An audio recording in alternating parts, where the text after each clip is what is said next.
All right, jump right to it. No, it's late. Excited with Darnell.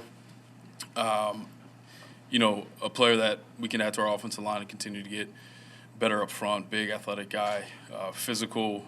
The one thing that stands out with him, he's a tone setter. He plays with the edge to him, which we love. We want more of.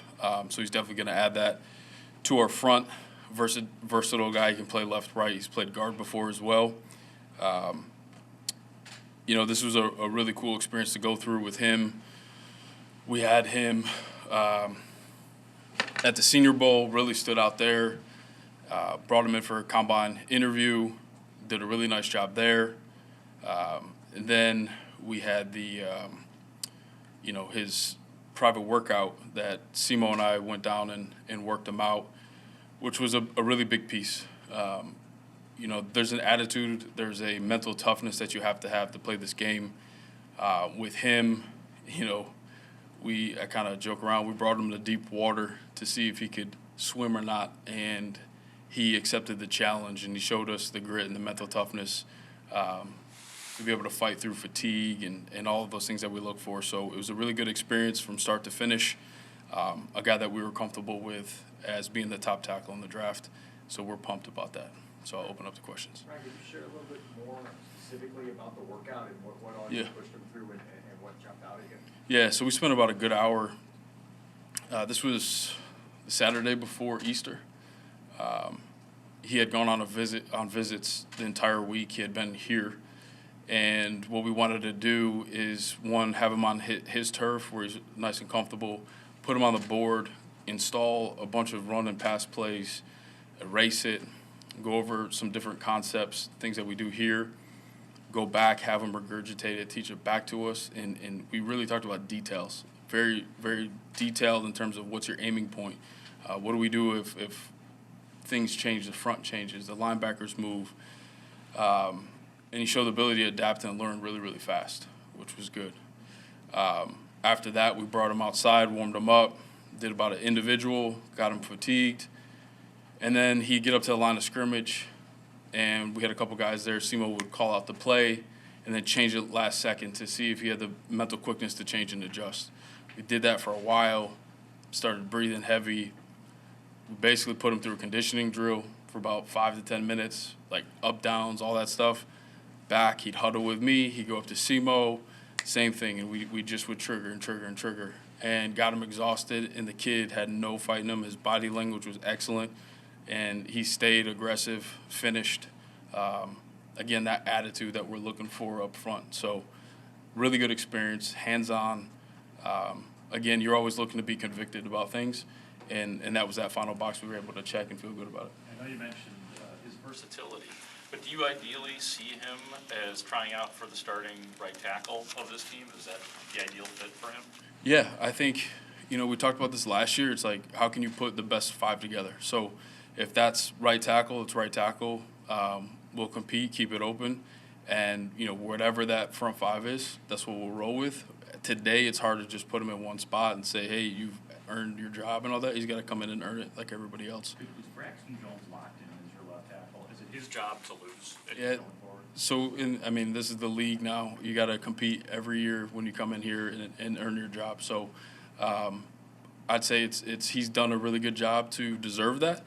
But this is a new year. He's got to continue to push and get better. And if that's the case, I think we feel confident about that. Ryan, was Jalen Carter crossed off your draft list? Yeah, that's, I knew that question would come up. I think what I'd rather do with that is just stick with talking about Darnell. We felt comfortable that was the guy that we wanted.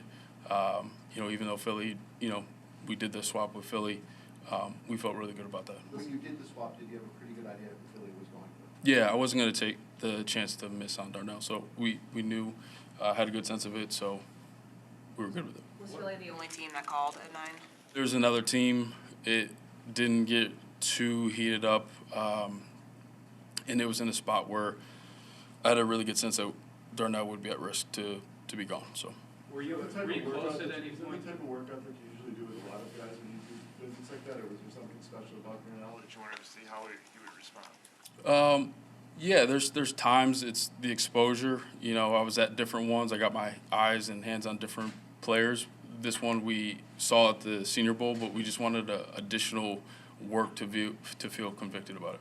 Were you close at any point to moving back into the first round, whether talks with any teams? We made some calls just to see if it made sense, and it didn't. So, yeah. What was Luke's first impressions of working with Darnell in Mobile?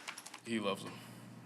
He loves them. Yeah, you could see when you're up close to him, you can feel the power, you can feel the size, the anchor. When guys try to really press on him, you know, when you're looking at offensive linemen, you want clean hands, and he's got some technique to work on. All of them do.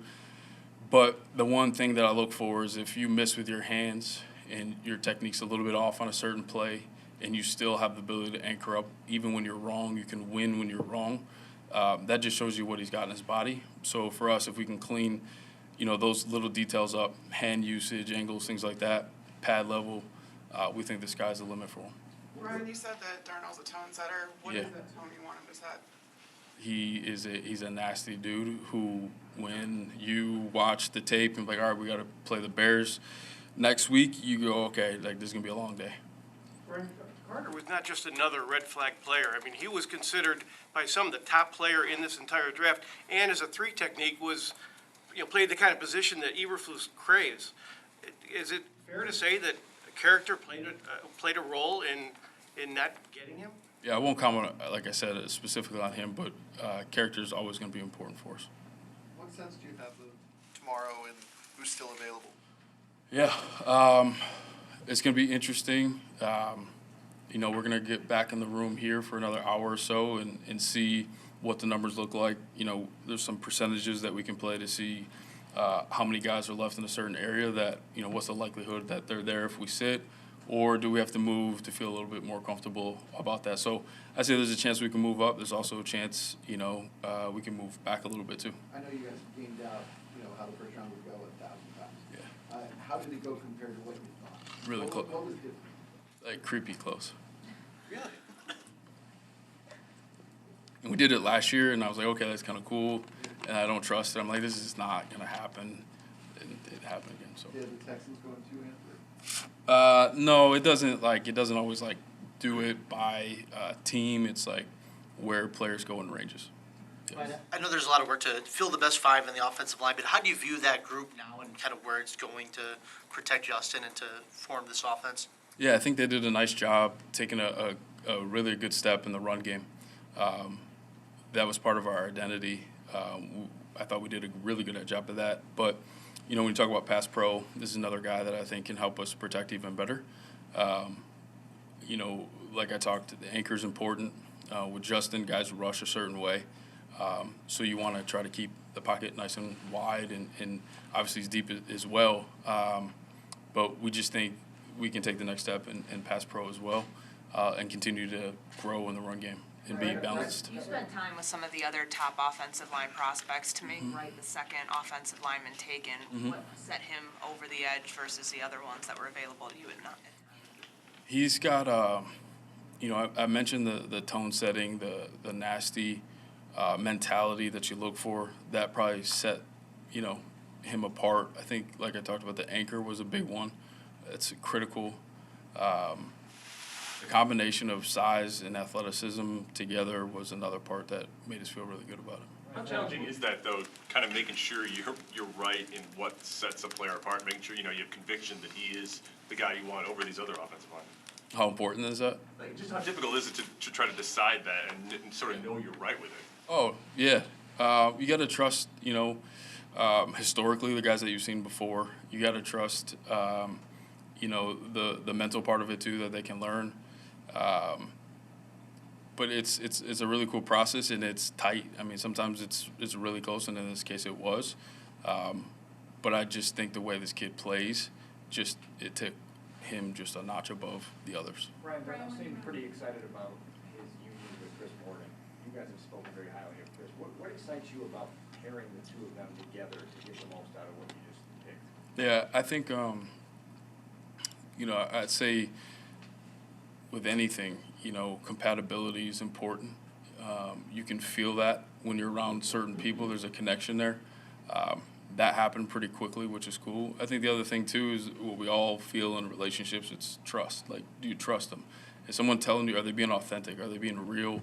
And that's what Chris is, and that's why that unit's a unique unit, and he's going to add to it. But you could feel that connection for sure. There was a little bit of a run on defensive linemen at the end of the first round. How do you think that's going to play out for you guys, knowing that that is a need, and having to wait potentially 20-some picks if you aren't able to move up? Yeah, so I think that's going to play into, based on the numbers that we have, we feel confident that there's going to be opportunity there, but we might have to maneuver a little bit and see what we can do. And I've seen that before where, you try to move and you strike out. No one wants, the pairing doesn't make sense. And the guy or guys fall to you, which is always a good experience too. But, yeah, we might have to move a little bit and see what happens. But I feel pretty good about it. Ryan, when you watched Darnell's tape, was there a game or performance that stood out to you? That's a cool thing. When you talk about SEC football, you go this year, there's guys that were on our board that are really talented that he's going against, and he did a really good job. You can go to last year and go on the left side and see guys that were, first overall picks, guys played in the league, guys that have production in the league, and he did really well. So that always helps because it's hard, right? I mean, you got to make that jump, and it's a big jump, and you're going to get combinations of length, size, speed, guys who study the little details and find your weaknesses. But this kid's ability to win against really high-end players, again, made us feel even more convicted about him. On our Zoom call with him, he seemed blown away by the moment. I mean, even before he went on, he said, "I'm a little bit in shock right now." Yeah. Did he express that to you too when you talked to him after? Yeah. What was he like? No, with me, I felt like he was kind of cool and calm. I felt like he kind of got revved up as the phone got passed along, especially when he got a hold of Simo. So that you'll learn, and when he's here, he's got a lot of charisma. Like, he's got a personality. He's got bounce in his step. He's confident, man, and that's what you love about him. The workout you said was Saturday before Easter. So you have these 4 weeks leading up to tonight. What is that like for you guys when you kind of thought this is somebody we really like and you're doing the simulations? I mean, how does that work for you in terms of feeling pretty good about him being your guy? I mean, did you know it then, and how does that go for those few weeks? Yeah, so, I think I mentioned last year we kind of collect all these mocks, and it helps us with these simulators and helps us understand what the percentages are. And, I felt pretty good the way that they were playing out, but we also have our guys write the code where it throws random in there too, because we saw it today, you always see it, it's just like, whoa, like, that's interesting that they took him there. So you want to be on your toes. So I wasn't comfortable. I was looking at the numbers, down to the last 3 picks, and I'm like, and then, you got teams behind you that, are trying to come up because they liked them based on tracking visits and workouts and all of those things. So, yeah, you're always nervous. I was nervous until we actually could pull the trigger. Skoronski was high on a lot of people's draft boards. Was there ever a debate or consideration in taking him at 10? Yeah, good player. But like I said, I'll stick with the guys that are Bears, and I'm happy for him, and he's a really good player.